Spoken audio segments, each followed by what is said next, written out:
My name is Craig Johnson. I was married for 17 years to a woman who I thought loved me with all her being, Carolyn. So sue me, I'm a cuckold. She has been having an affair for about 6 years with her boss, who owns the real estate company where she works. We have 3 children, a 16-year-old girl and a 12-year-old boy. The third is a beautiful little girl who just turned 2 years old. I love them all, except for my wife. Oh yeah, before I forget, I'm a police sergeant. About 2 months ago, my youngest daughter fell at daycare and my wife was unavailable to pick her up. Dad rushes to the rescue. I jumped into my car with the lights flashing and rushed after her. She sucked on a lollipop and sniffed. I walked over and examined her, kissed her, and ruffled her hair. The elders couldn't stand it, but she likes it. I left her laughing and went to talk to the boss. She told me that Gidget fell and injured her calf quite badly. They called an ambulance, and it will arrive soon. I went and sat with my daughter, and soon she started laughing again. The ER doctor showed up and told her she should go to the emergency room to get stitches, so I escorted the ambulance to the emergency room. I tried to contact my wife, but the message went to voicemail. I sent a message and then launched the Latitude app because Linny kept losing her smartphone. The phone was smarter than my wife. It showed her at the Holiday Inn, just 7 miles away.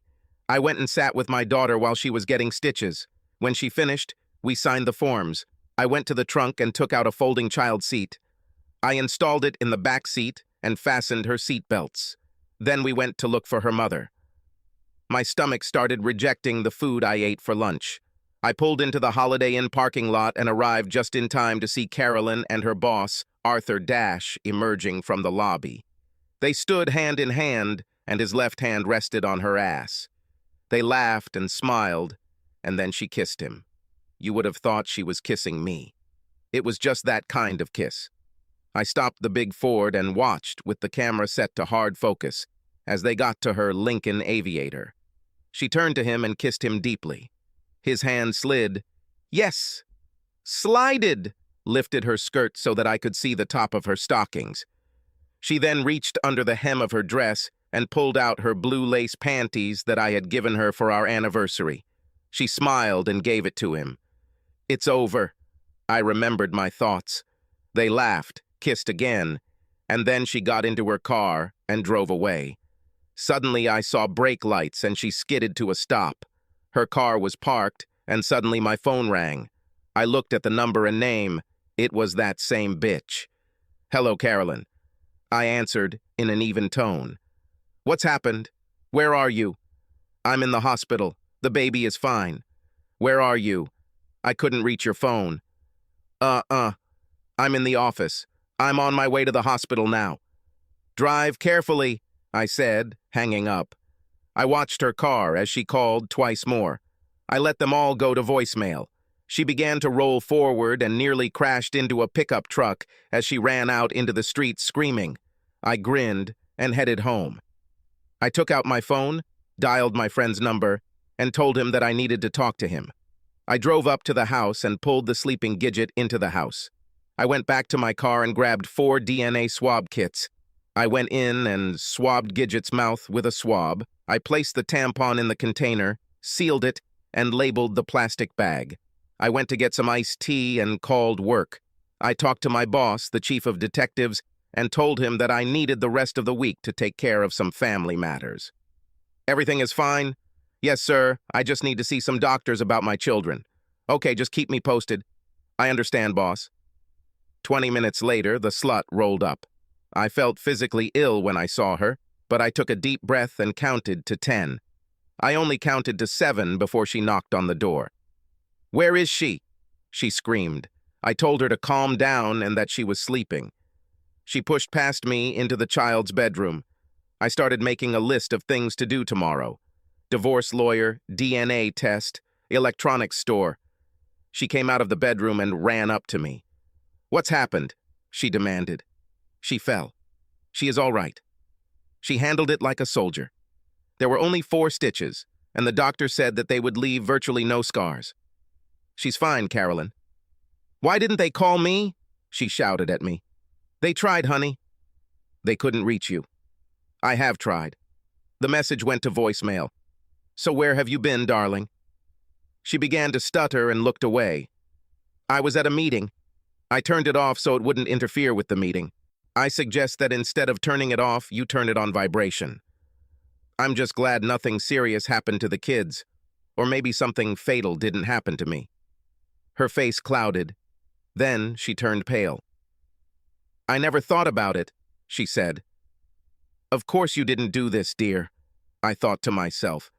With these words, two of our other children came running from school, Marisa, who is 16 years old, and Craig Jr., who is 12. They stopped in the living room and looked at their parents. "What happened, Dad?" asked my son. My beautiful daughter looked up at her mother with a cold gaze. "Is everything okay, Dad?" she asked. "Yes, your sister fell in kindergarten and cut herself. She had to go to the emergency room for stitches, and I went with her. I watched my wife." She shuddered. "Where have you been, Mom?" asked Marisa. "I was at a meeting," she muttered. Obviously, my daughter knew or suspected something. Junior, as we called him, looked intently at his mother. "Really, Mom?" he said. Carolyn fidgeted and blushed deeply. "I need to take a shower," she said. I couldn't resist. "Didn't you take it this morning?" I asked innocently. She stumbled and looked at me, trying to get me to spontaneously combust. "Deal with it, Craig," she hissed. She turned and went upstairs. I turned to my children and was surprised by their appearance. They were devastated and looked at me sadly. "Everything will be okay, guys, just a spat." "Whatever you say, Daddy," Marisa said. The younger one just shook his head. "How about pizza?" I asked. I called and ordered pizza. After 30 minutes, 2 large pizzas arrived, one with pepperoni, one with mushrooms. The children dug in, even little Gidget, and we waited for their mother. She appeared and raised her nose. "You know, I only like anchovies," she growled. "Then sue me," I said. She looked at me with a withering glance and went to pour herself some wine. The children giggled and cast sidelong glances at their mother. She rushed off somewhere, and the children and I recounted school events and social events, that is, dates and the like. It was cold between us that night, and I had to take another blanket. It's been about 3 months since we've been intimate. It would be even worse. The next day, I met with the lawyer and asked her what my options were. She hated cheaters, especially wives, and had a soft spot for police officers. But she told me that we were innocent, and no matter what, I would be raped unless my wife agreed to whatever I wanted. She told me to gather all the evidence I could, and we would see what we would see. She did say that in terms of child support, I was in decent shape because my wife made more money than I did. Also, because of her age, my eldest daughter could decide for herself who she wanted to live with. I went to a friend and asked him to set up surveillance for my wife and her friend. He was a good friend, and I had worked with him before. It wouldn't cost too much, and I'd have everything I needed.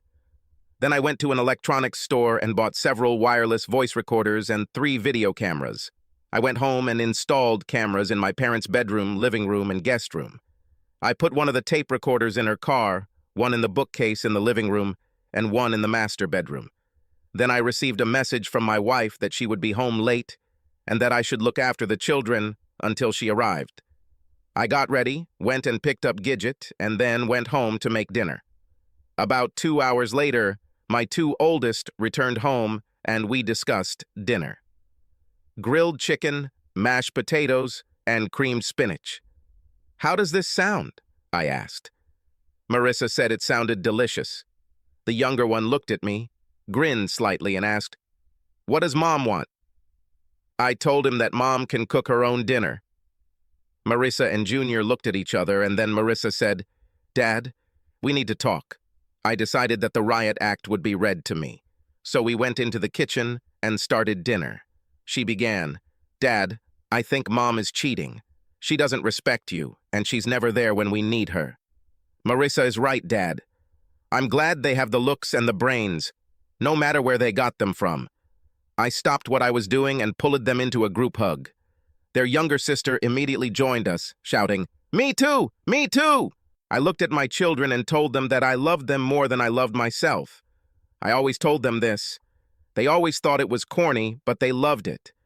I told them it didn't look good and I was checking to see what their mother was doing.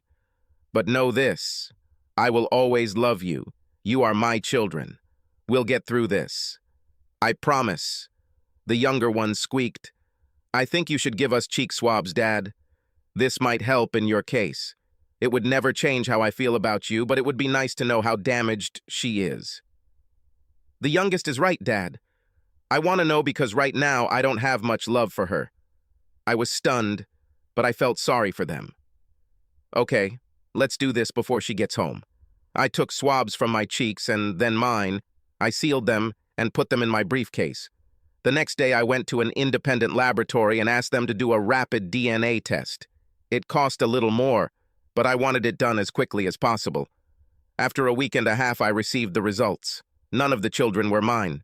Her company always hosted a 4th of July party at the owner's home. I really didn't want to go, but they told me I had to do it. She was one of the best wine salesmen in the company and had to show up. I had everything I needed on her and her lover. Tapes, photographs, audio recordings, videos, and DNA results. I just couldn't think of a better way or time to do it. I realized that no matter what I did or when, I lost. And so I went. She said it wouldn't be a family event, so no children were invited. Looking back, I realize it was a blessing. We arrived a little after 11 a.m. and grabbed a couple of drinks, beer for me, white wine for her. She was wearing a yellow sundress, no bra, 7-centimeter espadrilles and a shawl. She looked good. I stayed fairly close to her, not exactly following her, but still following her. Her friend found her and chatted with her for a bit.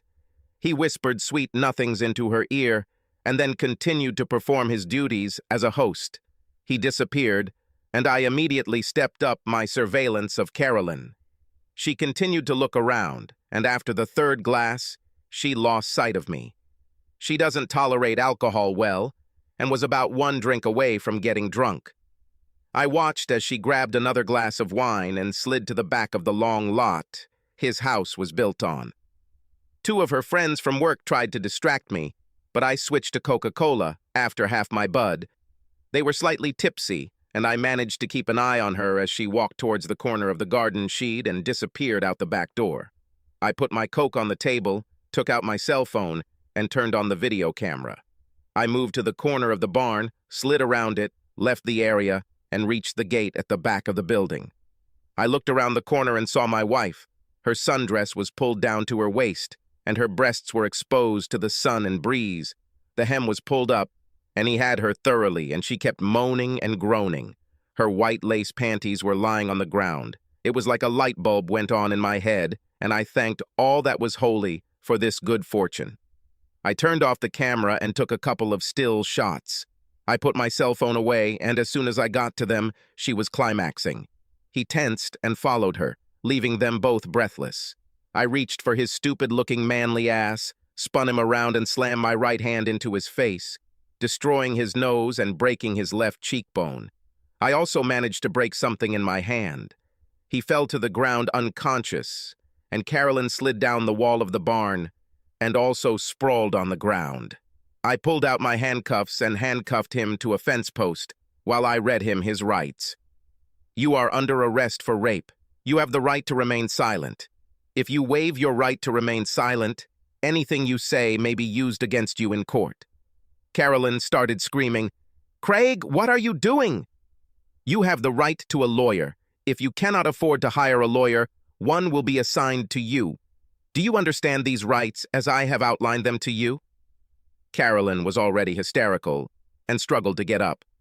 I took out my cell phone, dialed 911 and waited. 911, what happened to you? This is Detective Craig Johnson, badge 714. I'm at 6132 Larson Street and I have a rape suspect in custody. I need backup and a supervisor on site ASAP and an ambulance. Private residence, party in full swing. Carolyn was furious. It's not what you think. It's not rape, idiot. This is how it will happen, Carolyn. This is rape. I have video, audio, pictures, photographs, tapes, receipts, timelines of where you were, and DNA from our 3 children showing they are not mine. Are you going to go along with this, or are you never even going to look at your kids again, slut? The blood drained from her face. She sank to the ground again and screamed, "No!" I picked her up and wrapped her in her shawl. "Decide, Caroline," she muttered. "My panties. You didn't need them 5 minutes ago. What makes you think you need them now? Leave them to the guys at the crime scene." I pulled her to her feet. She wailed, breathed rapidly, and sniffled. We shuffled across the back lawn to the patio. As we got closer, the 10 or so people milling around outside grew quiet, more shocked than not. They stepped aside, and I led her to an empty lounge chair and sat her down. Her 2 tipsy friends ran up to her and started screaming. "What's happened? What did you do to her?" "I did not do anything. Your boss raped her." "What?" Donna screamed. "You heard me," I said. "You did not know? You did not know?" Laura squealed. "Knew that?" I asked. "She said that she had an open marriage. She said you're fine with it." "She lied," I said. Just then, the cops arrived. I directed 2 officers down to the garden shed and told them to read the rights again, because I wasn't sure he heard me. The relief sergeant showed up with another patrolman, and I told the officer to take statements from Donna and Laura and their addresses. The asshole's wife pushed her way through the crowd and wanted to know what was going on. The sergeant explained that her husband had been arrested for rape, and someone had told her what happened. She exploded, "You slut!" She took off and tried to attack Carolyn, who by this time was almost catatonic. The cops detained her, and then the paramedics showed up. I told them what happened, and they put Carolyn on a gurney. When she stood up, she left a small puddle on the lounge chair. The cum ran down her leg, and she cried her eyes out. I told them to take her to the emergency room and have them check her for rape. Then 2 other cops brought Arthur in, his face swollen and his hands handcuffed behind his back. He made the mistake of saying they had a mutual understanding, and the intimacy was consensual. Unfortunately, his wife heard him and attacked him. "You son of a bitch!" They detained her again, and she said, "You will hear from my lawyer." I followed them into the department and signed all the forms because, after all, she was still my wife. I went to the station and laid out a complaint against him under oath. Since it was Saturday, it could not be arranged before Monday. He tried to contact his lawyer, but his wife had already beaten him to it. I returned to the emergency room and went to see my almost ex-wife.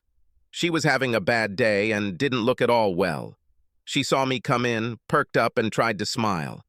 Then she saw the expression on my face and was afraid of my behavior. "So, Carolyn, how long has this been going on?" She trembled and tears welled up in her eyes. "It shouldn't have lasted long, just a little fling. I did not want this." "Bullshit, Caroline." I rushed to her and stopped a few centimeters from her face. "Gidget is not mine, Junior is not mine, and Marisa is not mine. I am 17 years old. We have been married for 17 years. You can calculate everything yourself, bitch. You are supposed to be one of the best sellers. Why, Carolyn? Why? Why?" The crying almost immediately turned into a grin as she wiped her eyes. "Because I can. You're supposed to be a detective, you figure it out. I can get as many men as I want, and you have no idea." I looked at my soon-to-be ex-wife, and something inside me died. I looked straight through her, and the cold expression on my face told her a lot. She seemed to have aged centuries before my eyes and shrank all over. "Oh, God! What is wrong with me?" I took her hand and led her to our car. I put her in the passenger seat, got in myself, and drove to her parents' house. She stared blankly out the window until we drove up to their house and stopped. "What are we doing here? I want to go home." "People in hell want ice water, bitch." I got out, pulled her out of the car, and led her to the front door. I rang the doorbell, and when it opened, her father was standing there. "Frank," I said, "your daughter needs to stay here for a while. I'll be back tomorrow to explain everything. She just left the emergency room. Take care of her, please." He looked at me as if I had 2 heads. I turned and walked away.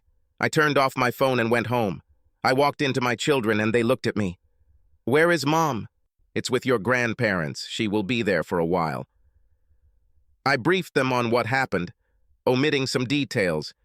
They accepted it, after some crying and sniffling, and said they understood why I did what I did, but they couldn't understand why she did what she did. Join the club, I thought. I went and got reports, tapes, photographs, surveillance reports, and receipts for everything I had on her. I prepared 4 packages of everything, omitting only the DNA test results. I called a lawyer and pulled the divorce trigger. I asked for an injunction based on the police report and the rape case. I put the DNA results in the lawyer's packet, then went to the asshole's house and talked to his wife, Lorna. I apologized for the noise, and she kindly commiserate with me about the general chaos. I gave her the bag I had and told her to use what she wanted. She was a little embarrassed and thanked me. I left and went home. I stopped by her parents and gave one of the packages to my future ex-father-in-law. Your daughter is somehow abnormal. You need to get her some help. I turned and left. I went home. The next day we went to church and then to Denny's for breakfast. I kept my cell phone off all day and then all night. Monday morning I came to work and got time to charge the asshole. I showed up at the courthouse and was present at the arraignment. His lawyer played the consensual sex card and said there was no rape. They presented statements from 2 women from the company. The judge wasn't sure she liked what she heard, but said she was dismissing the charges with prejudice so he could face more charges if things change. He turned, saw me, and grinned. This did not last long, as whoever had his wife as an advance arranged to be notified of the divorce on the way from court, along with an injunction. I grinned as I walked away. Not quite level yet. I returned home with copies of the rape report, the police report, and DNA results from the rape scene. Guess who my poor little daughter's father was, biologically speaking?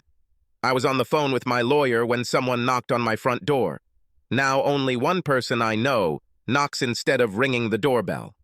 Of course, I opened the door to my current brother-in-law. Anthony was Carolyn's older brother, but only by about 3 years. He had his own construction company. There were rumors that he had ties to the mafia. A few years ago, his son had some trouble with drugs, and I pulled some 99% legit strings and got it all sorted out. Then we included him in the program, got him in order, and now he is in his 3rd year of seminary and doing well. Needless to say, I was his favorite brother-in-law, so it was probably not a social visit. Tony pushed past me and was greeted by my children. They loved him and his wife, Teresa, and their 3 children. He pulled away from the hug, turned to me and said, "Back porch." We walked up to the back porch and he turned to me and said, "What the hell is going on?" Carolyn is not doing well at Mom and Dad's house, and Dad is furious. "Did she tell you anything?" "You threw her out." Then she became evasive and didn't want to talk anymore. This was right after Dad showed her the literature you gave him. "What's happening? Have you looked at any of the things your father had?" He wouldn't let me. Sigh. "Your sister cheated on me for 17 years. None of my children are biologically mine. She spread her charms everywhere. I don't know who Marisa's or Junior's father is. Most likely she doesn't know either. Gidget's father is her current boss, Arthur Dash. She also has a sexual illness, gonorrhea, and is pregnant. Not from me. Your father has everything I have, except the rape testimony and the police report. But my lawyer has everything. She will be notified of the divorce this week." He sank into a chair and looked at me desolately. "No chance? From what? Would you do this?" "No, I understand. They dropped the charges against the shithead, that's what I call him, and he was abandoned by his wife, who also has everything your father has, thanks to me. I didn't mean to be cruel to your parents, Tony, but with the attitude your sister has now, I didn't want them to get the wrong information, and she needs serious psychological help." "I understand, just a little shocking, that's all." "And how do I feel?" We talked for a while, and he got up to leave. "So what are you going to do with the shithead?" he asked. "I don't know. Everything I do will come back to haunt me immediately. I know what I want to do, but no offense. She's not worth going to jail over." He looked me straight in the eye and said, "Don't worry, I'll take care of it. You're still part of the family. This won't come back to haunt you. I won't hurt my sister, but he'll get his. This will equalize our rights." "Brother." "Tony, don't do this. I said. What to do? He asked. He turned and left before I could say anything else. So on Thursday, my wife was notified of the divorce at her parents' house. She passed out, and they had to take her to the emergency room. She stayed in the hospital for about a week. Then she returned home to her parents' house. Her father came to talk to me. "Couldn't we fix this anyway?" he asked. "Didn't you see what I gave you?" "Yes, but obviously she made a mistake." "Error?" I shouted. Scratching the car was a mistake. Forgetting to enter the receipt was a mistake. Having sex with someone else for 17 years, getting pregnant by another man, passing him off as her husband's child, and stopping sex with him was not a mistake. I'm just glad the kids were at day camp when I ran over their grandpa. I calmed down and told him to make her sign the papers. I'm done with her. He was not happy with either one or the other, or us. Cool shit.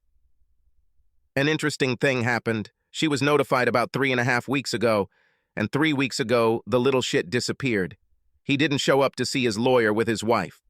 It turns out that for tax purposes, she was the majority owner of Dash Realty, so she really wasn't concerned, and amended her claim to show that she was abandoned. The divorce proceedings continued, but now it will take a year. Carolyn was 2 months pregnant, so we would have to wait another 7 months to complete everything. So we waited. As the case dragged on, her lawyer tried to get the settlement changed. She wanted more. She said that she has the right to more. I offered to keep the house and pay her 10% compensation. She needs to keep her retirement savings and our savings account. No visits except for 1 weekend every 2 months with her parents. No male or female companions present, not to mention Marisa. She didn't want to see her. Her lawyer was against almost everything. I asked my lawyer to make an appointment. I arrived at my lawyer's office half an hour early and loaded the DVD into his projector. I took a cup of coffee and sat down. She appeared with her lawyer. My lawyer introduced himself, and Carolyn held out her hand. "I know who you are. I don't need to get to know you." Her lawyer said we should be civil and gave him the look of my best cop. He choked slightly. They started bargaining. After 4 hours, they worked everything out but came to nothing. I vetoed everything and even withdrew a few things. Then she exploded and said I was being unreasonable. I dropped the hydrogen bomb. "Okay. You answer one question truthfully, and I will change my mind." I pressed the start button on the DVD player. The disc began with Carolyn and the asshole leaving the Holiday Inn. It was from my police car's dash cam. She had never seen him and did not even suspect his existence. This continued until she pulled out her blue lace panties. I stopped him and turned to her. Her face was ashen gray, and her jaw was pressed to the table.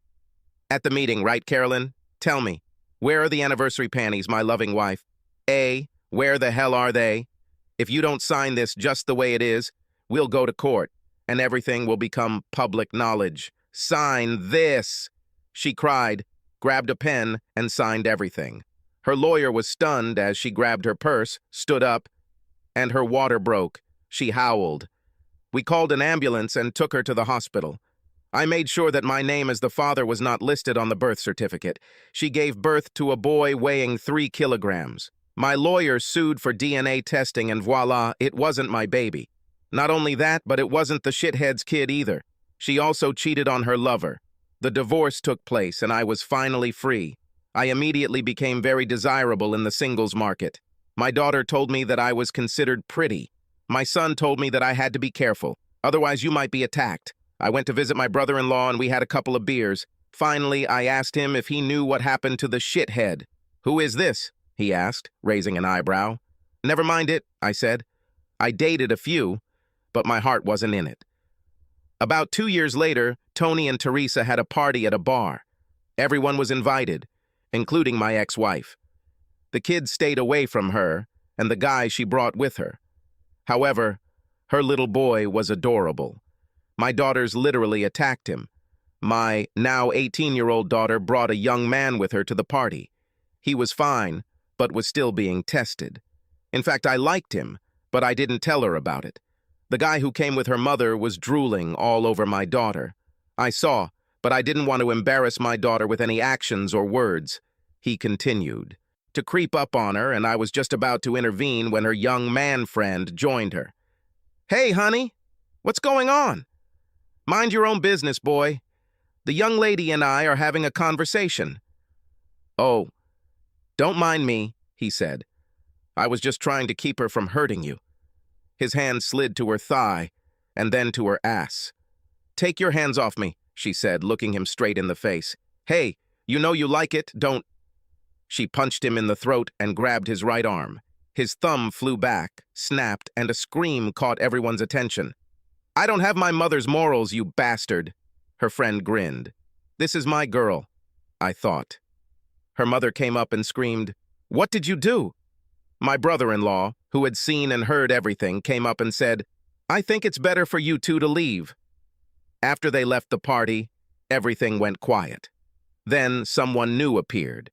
My sister-in-law ran up and hugged a striking brunette, about 170 centimeters tall, with petite breasts and legs from hips to ankles. She had a cute girl-next-door face, and her eyes were brown with gold flecks. She was stunning. At least that's what I thought. My son came up and poked me in the ribs with his elbow. Put your eyes back in place, old man, he grinned. What are you talking about? I asked. Then my sister-in-law brought the beautiful lady to us and introduced her. Kurt, this is my sister, Angelina O'Malley. Oh, shit. All the good ones are already taken, I thought. She just moved here. She has a 10-year-old son, she is a lawyer, and wanted to start over. Her husband was killed in Afghanistan. Teresa looked me in the eyes and said, I told her everything about you. Maybe you can help each other. Angie looked at me and said, We can try. A sip. A Boughton policeman. He has a wife with whom he has been married for 17 years and 3 children. He found out that his wife was cheating with her boss. When he consulted with a lawyer, he said there was little chance of him getting a divorce on his terms. He began to collect evidence of her betrayal and found out that all the children were not his. He and his wife went to a company party at her boss's house. There, he caught the boss and his wife having sex. He hit the boss, arrested him, and made it look like the boss raped his wife. Through long proceedings and the evidence he presented, he got everything he wanted during the divorce. 5. The unscrupulousness of her actions shocked not only him, but also her family members. Subscribe to our channel so that your second chaff doesn't cheat on you, and go ahead and listen to the next story, because this story is nothing compared to the next one. If you're under 18, don't even think about listening to the next one.